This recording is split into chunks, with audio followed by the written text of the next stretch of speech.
Hello everyone. It's a pleasure to be able to tell you something about the research that I've been doing because I find it so fascinating and I'd like to share it all with you.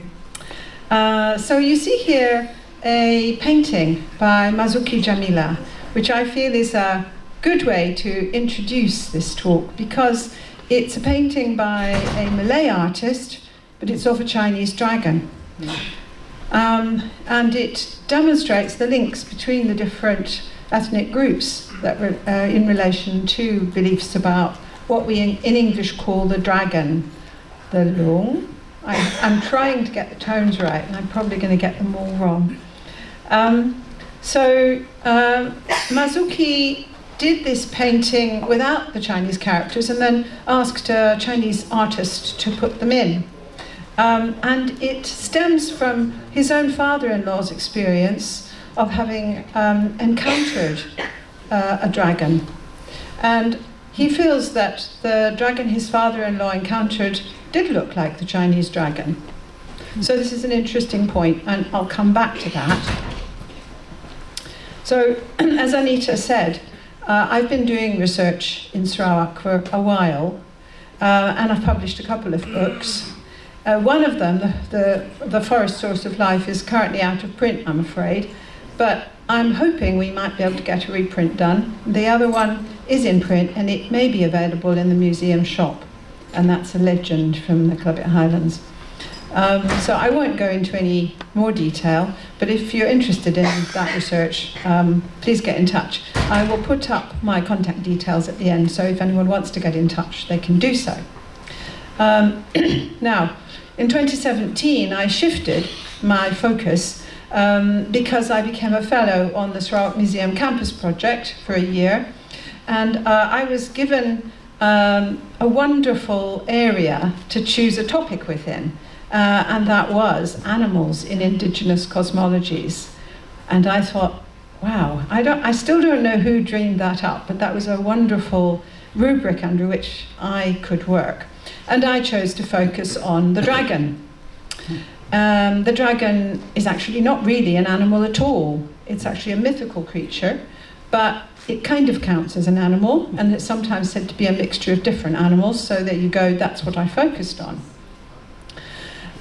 So I am now going to talk about the Chinese dragon, but I have been doing research on other types of dragon, and I'll say a little bit about that later, but for the moment let's look at the lung. I hope I've got that right. It's a very ancient and very central concept in Chinese culture, I believe. So I began to do research on this topic last January really, proper focus, for 3 months when I was here, and I've been continuing it this year since January. So you will have to bear with me, any Chinese that are here, and I have been encouraging as many as possible to come because I'd really like to have feedback. You'll have to bear with me if I don't fully understand things and I pronounce things wrong. This is ongoing research. And I believe that I can only understand concepts about the lung in the context of understanding the whole cosmology, so I really hope to pursue an understanding of that.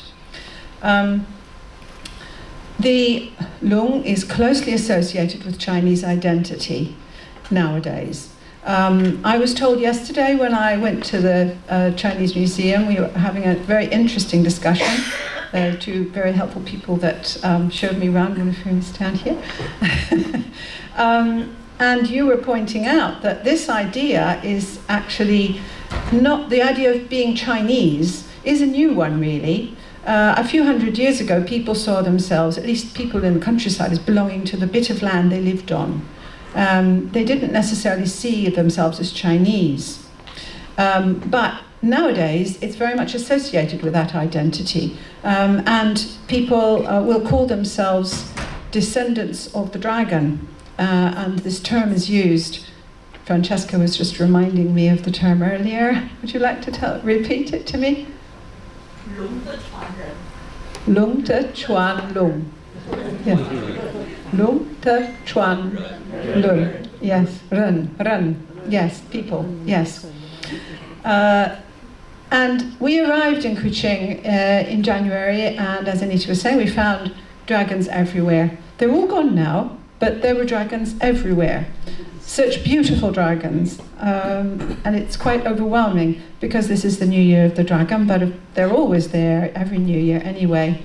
And as people want to have babies during this year, because they believe that if you have a dragon baby, your baby will be successful and will be a dragon. And here are some dragon-born people. Quite a range. And lastly, my husband, who's sitting up there. This relates to the position of the lung in the Chinese zodiac, because it depends on which year you're born in, which month, which day, and which hour, and it's quite complex working out your horoscope, you might say in English. But the lung is the only animal in the Chinese zodiac that is actually not an animal. The rest of them are. It is generally regarded as a watery being, although I'll come back to that later with regard to the haka, because I found out some interesting things about that, and benevolent, which differentiates it from the European dragon. Although it is argued that possibly earlier the European dragon too was watery and benevolent, but we see it more as associated with evil and fire nowadays. Of course, this dragon here is also associated with fire, but to a large extent it's watery. Now the watery and the benevolent nature of the dragon is expressed in a tale that my husband found for me of the dragon and the great race. So there was a race and all the animals were in the race, including the dragon, but the dragon didn't come first. He got delayed starting. He, she, it actually doesn't really have a gender at this point. It was delayed, and the reason it was delayed is because some people asked it to help them. They were suffering a drought and they needed water, so it stopped off to make it rain, and that made it late, so it only came fifth and not first. Now, beliefs about dragons are closely related to beliefs about qi, the flow of life and energy, and there are many concepts in Southeast Asia which resonate with this. And this is a concept that's interested me a lot in my previous research on the Kalabit. The belief that there is a life force which is actually an energy as well, a unitary one which flows through the cosmos and causes people to be alive and everything to happen.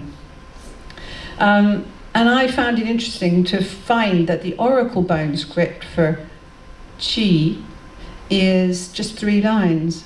Very, very simple. Flow. But literally it means vapor, air, or breath, although it's often translated as energy. And the ancient Taoist text, Zhuangxi, I don't know how to pronounce it, I'm afraid. When qi accumulates, there's life. When it dissipates, there's death. There's one qi that connects and pervades everything in the world. Wind is the qi of the earth. So this picture shows something of the role of the dragon, the lung, in relation to qi, because it is pictured in clouds, and you can see how it is associated with flow. So it's associated primarily with the flow of water and air, but generally with flow. Qi. Now, the early Chinese lung is interesting. It was very simple, much simpler than the one that we know now. It was C-shaped, and here's an early jade dragon from long, long ago. The 4,700 to 2,920 BC is a bit of a range, but it's a long time ago. It's also associated with the Hong, the rainbow, and the double-headed rainbow too, which is interesting because you find echoes of that in India actually. And here are some early scripts for Hong, which show the double-headed rainbow, and also a snake-like figure. What about gender? I said earlier that we can't really say it's got a gender. That is generally what people tell me here, actually in Sarawak. But it's not what's generally said. Generally speaking, I think in China it's regarded more as male now. But it seems like in the early period in China, I hypothesized that it was male and female. You find this ancient illustration of male and female intertwined serpents, or long. And indeed, the flow of life depends on a balance between yin and yang, and women and the moon are associated with the former, and men and the sun with the latter. So it makes sense that it would be male and female. But with the growth of the Chinese Empire, it seems that the Long became more male. It became associated with the emperor. And you can see here that you find that there are dragons all over the emperor, on his clothes, on his throne, everywhere. Nowadays, the Long is regarded as male, and it's paired with the phoenix, which is Feng Huang. Yes. And so she's female. Now, is it a blend of different creatures? It is sometimes said to be the case, because it's got features that seem to come from different creatures. So it's got the horns of a deer, the scales of a lizard, the whiskers of a carp, it seems to be usually said, and carp seem to be associated with Long, etc. But most people here seem to be telling me it's just a Long, and there is, you have to remember, no actual correct version. Whatever people say is what people say, and people have different perspectives in different places. So I'm looking at what people tell me here in the context of what I found out about ancient Chinese beliefs, and we just have to bear in mind that I don't know very much yet about this. So I'm saying this on that basis. Now, Long are important in a number of contexts. Folk tales, such as the one I mentioned earlier, personal horoscopes, as I said earlier, feng shui. How do you say that? Feng shui. Feng shui. And what has been described to me as religion, which seems to mean it's praying, communicating with Shen, deities. So there are different types of Long which rotate. Each time a dragon year comes around, it's a different dragon. So that means that people vary depending which dragon year they're born in. So in this context, the Long is a way of describing human characteristics rather than being an entity. But it's used in feng shui. It seems to be quite basic to feng shui, which means literally wind, water, and it's all about managing the flow of qi. So Long are associated with both mountains and rivers, and where you have a mountain range, it is generally regarded as the case that there is a dragon under that, or there may be a dragon under that. And people search for what are described as dragon veins. Long, long, mai, long, mai. And dragon holes, layers or nests, sites where there are dragons. Long, she, xie. And this is a very interesting dragon, a very interesting two dragons that were drawn on a photograph of the landscape near Bao. I don't know precisely where this is. This was kindly passed to me by Mr. Lee, who is down here. And it is a drawing by, Feng Shui Master Kui. Is that right? That's what it says. Yes. Just a minute. Was it you who gave this to me, Mr. Lee? No. Too many people I've spoken to. Anyway, the Feng Shui master who drew this is called Kui, and it shows the position of lung in the landscape. And there are two categories of lung associated with the landscape: the earth lung, tu ti lung, and the water lung, shui lung.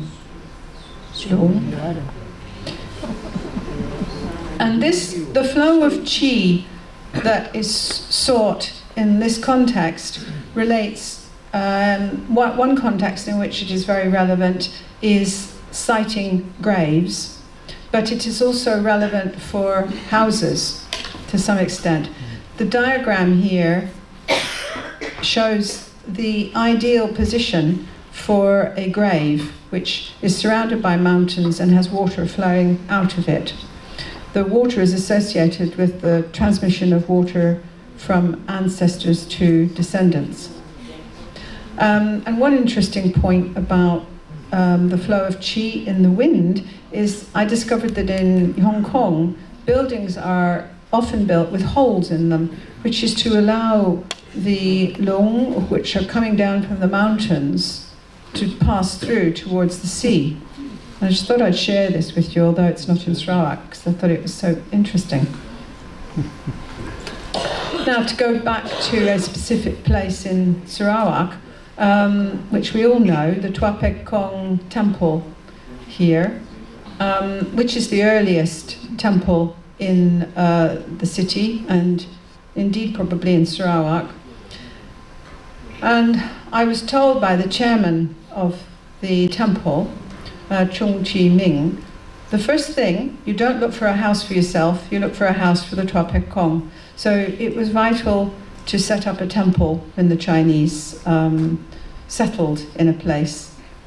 And so this temple was built in this particular spot, which is a very auspicious spot because it is believed to be at the head of a lung, whose tail is somewhere near the Sarawak Museum. It used to have a river flowing along the side of it into the Sarawak River, the Kuching River. That was filled in, but that made it even more appropriate. And so this dragon and this temple are regarded as key, in my understanding, to the prosperity of the Chinese in Sarawak and specifically in Kuching. So the flow of qi to the temple is very important. And I heard some stories about this. So the Chinese courthouse, which is opposite the temple, is said to have, by some, to have been put there by the Brooks to block or control or obstruct the flow of qi associated with this lung and the temple. And the Kuching River, which was filled in also by the Brooks, but later, is said also that the filling in of it is said to have been done by some. These are rumours, these are things that some people have said to me in order to obstruct the potency, shall we say, of the temple. And a road was built behind the temple, which is also said to have had a negative effect on the flow of qi because it cuts across the head, behind the head of the lung. But finally, I was also told another story about the role of the Chinese courthouse, which is that the Hilton Hotel, the Hornbill Fountain, and the Chinese courthouse are actually all ways of managing the qi that the temple has, because you have to be careful that it doesn't get out of control. So there are a number of stories about the that temple and the way that its position as a sort of emblem of the Chinese community has interacted with the authorities that were controlling the country. Now, qi needs to circulate, and it's very beneficial to the people that live in an area if the qi is circulating well. And here I want to talk about the large dragon that's being built at Musi, near Bao. Mr. Lee is from Musi. Here he is. So he said to me, we want the qi to benefit everyone in the area, both Bidayu and Chinese. And Adwin Gosu Meng, who designed and built the dragon, he's still in the process of building it, said, the qi will circulate from Singai Mountain to our dragon. If you look on the photograph on the left there, you can see the mountain through the mouth of the dragon. It points directly towards the mountain, and the belief is that the qi circulates via that direct link. Inside the dragon, there is going to be an ocean palace of the Dragon King, and you can see Adwin there with some of the inhabitants of the ocean palace. So there's going to shortly be a soft opening of this dragon, and it will develop even more over the years, I think, but it's hoped that many people will come and visit. So this is to assist with the circulation of qi. Now, let's go on to what I think is rather a basic lung, the Jing lung, which is the blue-green lung, or the sometimes called blue, sometimes called green, but it's sort of in between, and it's associated with nature, so water and vegetation. It's associated with the east and flowing water, blowing wind, effective flow of qi, and serenity. So in houses and temples, it's important to that this dragon be in the east, which is the left as you face the temple. Although that may not always be the east, I'm not entirely sure whether it exactly is the north-south, fits with north, south, east, west, but it's always on the left and with a white tiger on the right. This relates to the relationship between the four directions, which include the black tortoise and the vermilion bird in the north and south, but it is the east and the west which are more focused on. This is also the case with the temple at Musi, because the dragon at Musi is on the appropriate side. Sorry, the dragon is on the right, the tiger is on the left. I said that the wrong way around. And that is the case with the temple at Musi. You've got the big dragon that's being built on the right, and on the left of the temple there's a brick factory which represents the white tiger. And the idea is that's hard, and it holds the flow of qi, I believe. And you need to think about this in houses as well as temples. I'll just make a mention of the fire lung, because this has begun to be popular in the last few years in processions in Kuching. It doesn't seem like it was something that was that important in the past, but in the past few years, processions have included these joss-stick dragons, which are then burnt at the end. This seems to have been brought in from elsewhere. I'm not sure if it's Taiwan or Hong Kong, but it is popular elsewhere, and I believe that there people will take bits of the dragon after it's been burnt because it's believed to be lucky. Now, to go on to dragons on temples, you see dragons on the roofs of temples, you see them on pillars. They are for decoration, I was told, for protection, And one reason for protecting the temple through dragons was, I was told that if there is a dragon on the roof of your temple, the emperor would not destroy it, because the emperor is associated with the dragon and he wouldn't want to destroy himself. That was one possibility, I was told. But it is generally regarded as protective anyway. And it's associated with status, because different colours of dragon are of different status. So the more basic is the blue-green. If you have a gold or red dragon on your roof, that's a higher status deity. It's associated with the status of the deity, I was told, which coloured dragons you should put on your pillars and roof. But I was also told that people do make mistakes and put the wrong status dragon up.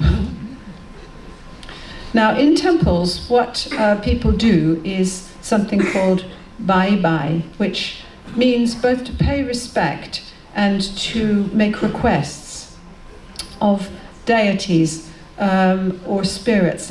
Shun is a difficult word to translate. It doesn't exactly mean deity in English, because you have shun, it's used more widely really, but the shun that most people pray to in temples are ones that used to be humans, and I think that makes the communication easier. And they then communicate with higher deities. They benefit from helping humans because they rise up towards nothingness because this gets mixed up with Buddhism at this point. These temples are kind of Buddhist. They have Kuan Yin in, which is a female avatar of Buddha, but they are primarily, you might call, animist, because they are focused on Shun with a bit of Buddhism. There's quite an overlap with Buddhism within the Chinese community here. So you also see many lung on deities' robes, behind deities, associated with deities. This is indicative of the status of the deity, I was told. It was also supportive of the deity. Now I want to say something about an interesting entity. Under the main altar in all Chinese temples, you find either an earth deity, Tu Ti Gong, or the earth dragon deity, Tu Ti Long Shen. And I was told this is respect for the local landowner. So the Chinese, when they settle anywhere, they first set up, even before they put in a Tua Pek Kong temple, the temple to a human, an ex-human, as it were, that has been an image of whom has been brought from China usually. They establish a very tiny, if necessary, shrine to the earth deity, the local Shun that inhabits that particular bit of land. So that is what this is under the main altar. But it is sometimes described as Tu Ti Long Shun, and sometimes just as Tu Ti Gong. And so I found that very interesting. And there's sometimes actually an image of a dragon. And I find that this may be to do with Hakka beliefs, because it seems that among the Hakka, what's distinct about their veneration of dragon spirits is the association with the earth rather than water. Dragons are of the earth and are personifications of the earth. The soil of the hills and mountains are the dragon god's flesh. Stones and rocks are dragon bones. Vegetation in the forests are the dragon god's hair. So we have a number of different ethnic groups, Chinese ethnic groups here, including the Hakka. And I'm tentatively thinking that the fact that sometimes there's a focus on the dragon in relation to the earth deity may be because there's more Hakka belief there. Now, do you put lung in your house? Is that a good idea? Will that bring qi into your house? Now, this is Gabrielle Lim. Gabrielle, did she come? Are you here? No. She gave me this photograph of herself with a painting that she did in 1988 when she was a young girl. because her mother liked to have a picture of the animal of the year on the wall, so she did one of the dragon. But people came to the house to visit, and they kept saying, she said, "Why do you have dragons on the wall? It's dangerous." Because it's too much. They have too much power. You need to manage this situation.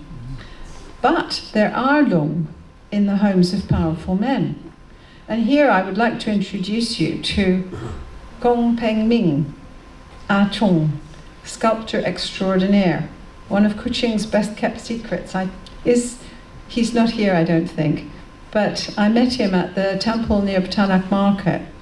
And he is amazingly talented, and he's been doing work at various temples in Kuching for a number of years, instead of bringing in people from China, which is what is usually done, because it's believed that the Chinese from China are best, but he is as good as the ones from China. And he did the dragon frieze on the Tua Pek Kong temple in the early 80s, and here's a photograph of him working on it. He also restored the painting of the lung at the Istana in the early 80s, and here's a photograph of him with that.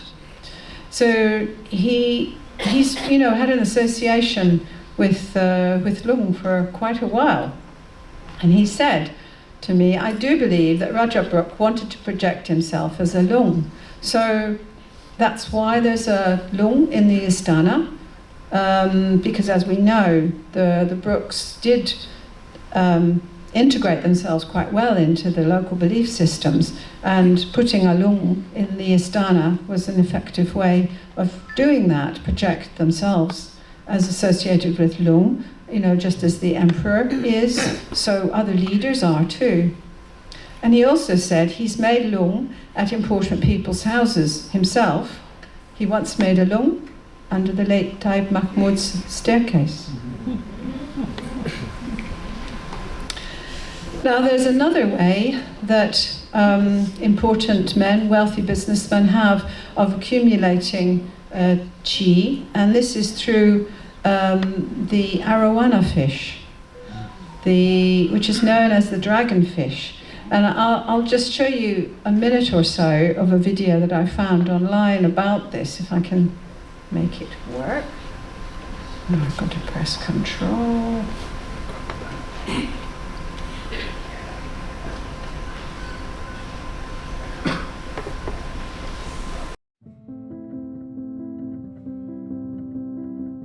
Welcome to Coming Cool Water Creature World channel. Remember to subscribe our channel and turn on the bell. In this video, we are going to talk about the legend of the Asian arowana and some of the superstitious belief of the fish lovers. Asian arowana is commonly called dragonfish in Asian area. They are regarded by the Asians as a gigantic and majestic fish. Chinese people have very strong belief that dragon is a lucky and spiritual creature. The dragon is always seen as a symbol of luck, wealth, and prosperity. In Chinese feng shui, dragon is considered as the most powerful and the luckiest creature. Therefore, arowana is regarded as the best feng shui fish. Owners of the fish believe that if the arowana is treated well, it will protect them against misfortunes and may even provide them with good luck. Many businessmen believe that as a dragonfish, Asian arowana can protect their business. Some of the businessmen even buy 9 fishes and keep in one tank. Buying 9 Asian arowanas means that the business will go on forever. You may ask why. The reason is, in Chinese, 9 means long.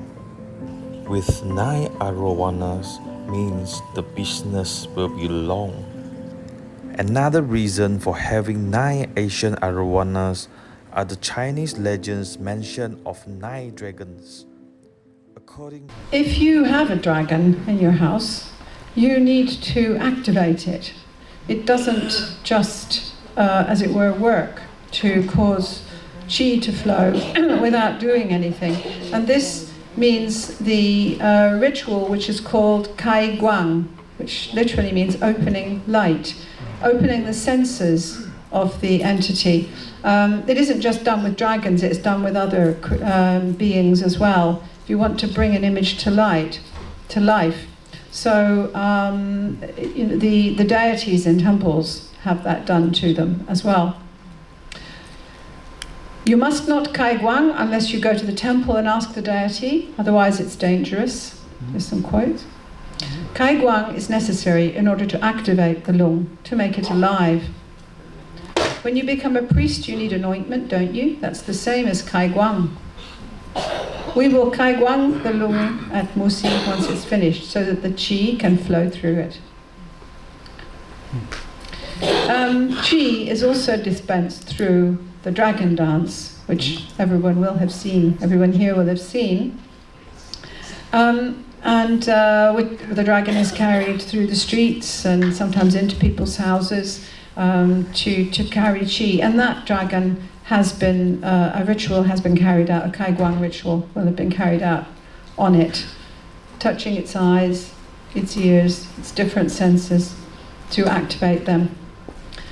Now, dragons have got dragon balls. Now, sometimes people call them pearls, and there's a lot of discussion as to what actually they are about. Are they a precious thing that the dragon is after? And that's suggested by the story of the Kinabalu dragon, which probably most of you know, that there was the Kinabalu dragon lost its pearl because it was stolen by someone from China that came to get it, and it went after it and was destroyed because it wanted it so much. But it's not necessarily just that, the function. I was told by some people here that it's got to do with controlling the qi of the dragon, because if you don't have a ball, you can't manage it. So, when a dragon dance is going forward, the dragon it's always, there's a sort of a play between the ball and the head of the dragon. It's as if it's holding it. So it seems to make sense to me that. It's also been said that it's associated with the moon. There are many theories about it, but I find it quite interesting, the idea that it's a question of controlling the qi. Now, the Dragon King of the Sea is quite an important figure around here because we're quite close to the sea. Benevolent, but he has a temper. And this was expressed in what happened in 1963 when there were floods throughout Sarawak. And in Kuching, they were rising and rising and rising, and a medium at a temple learnt that this was because the Dragon King's daughter, and this is the story that's told in the Sarawak Gazette, although I have been told it maybe it was his son-in-law rather than his daughter. But anyway, some child or child-in-law of the Dragon King had been captured in the form of a red-headed turtle, was being kept captive at the Sarawak Museum. So this information was conveyed to the curator of the museum, Tom Harrison. Tom Harrison, together with the mayor of Kuching, agreed to go and release the red-headed turtle at Muaratabas. This was done, and the floods abated. So the Dragon King's child or child-in-law had been released. Now here you see two photographs. At the time, a second turtle was found in Matang, up a tree, and it was believed that this maybe was the spouse of the original turtle. And that one was released at Santubong because the medium said that that was where that one needed to be released, even though that means they were on two different sides of the peninsula. Hopefully they found each other. Fortunately, there is a deity, a Shun, who is able to communicate effectively with the Dragon King, Matsu. And Matsu is a deity that's venerated in a number of temples around here, and in some, She is the main deity. And down at Buliong, there's a very interesting temple which has got an entire pagoda, which is basically focused on Matsu, with a number of images of Matsu, and also a beautiful big statue, which we can see here, of Matsu looking out over the sea. Now, Matsu was once a young girl, it's said, who was very helpful to the fishing people back in China. And she would watch out for the weather and warn people if storms were approaching. And when she died, she was elevated to the status of a deity because she was so good. Because that's what makes you a deity, if you're very good in this life, very kind to others. And so, as a deity, she's able to communicate with the Dragon King and manage the weather. So, fisher folk and seafarers go to pray to Matsu for their safety. Now, I said I was going to talk about the relationship with Lung among other groups, dragons, which have got other names. So the relationship between the Chinese Lung and other dragons in Sarawak is mediated partly through these kinds of objects. These are all objects kept at the Sarawak Museum with Chinese Lung on them. And they have influenced, I think, local perceptions of what the water beings or dragons that they talk about look like, especially the head of those beings. Because many of the objects created by local people, which are representations of dragons that they talk about, seem to reflect the way that the Chinese Lung looks like. And we can see that here. This is all these terms for dragon among different peoples. So I have written a couple of articles so far about this. If you're interested, do get in touch with me and I can give you copies. I've also written 4 little articles for the Dayak Daily recently. Now, the origin of dragons in China, sometimes said to be snakes, but usually it's fish or turtles. But in Sarawak, the python takes center stage. Among indigenous people, there's a very widespread belief that pythons turn into dragons. They become spiritual creatures. And in Sarawak, Chinese have said to me that the python is an in-between stage between a normal snake and a lung. So I think that is a way in which perhaps the Chinese have been influenced by local beliefs. So I would like to suggest to you all that the dragon would be a good symbol of unity for Sarawakians.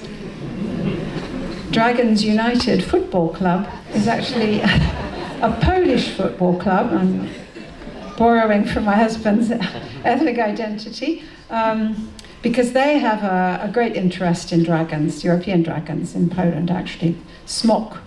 There's a very important smok under the castle in Wawel in Krakow. But I think it works well in Sarawak, so that's a suggestion.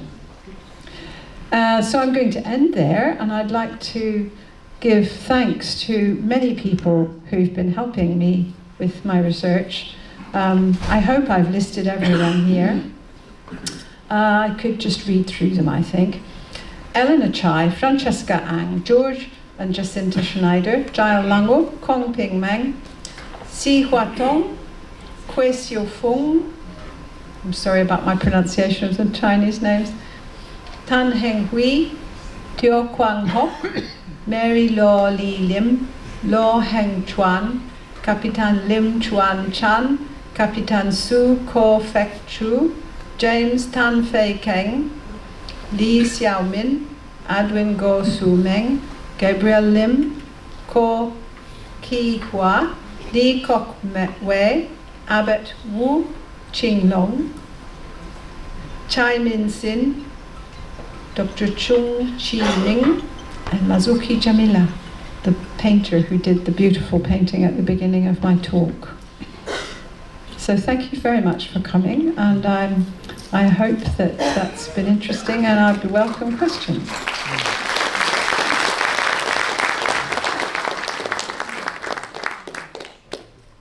Do take a photograph of this if you would like to get in touch. Thank you, Monica.